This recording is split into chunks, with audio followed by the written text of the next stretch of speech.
В общем, я вам так скажу. Идеальный вариант это вот эти вот черные нормальные мидии, которые мы покупаем замороженными. Ребятки, вот мидии свежие, прям только что с Азовского моря. Вот да, это да. С лимоном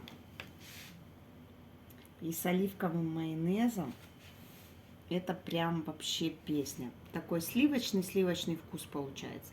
Она сама по себе очень сливочная. А когда добавляется оливковый майонез, это вообще просто песня какая-то.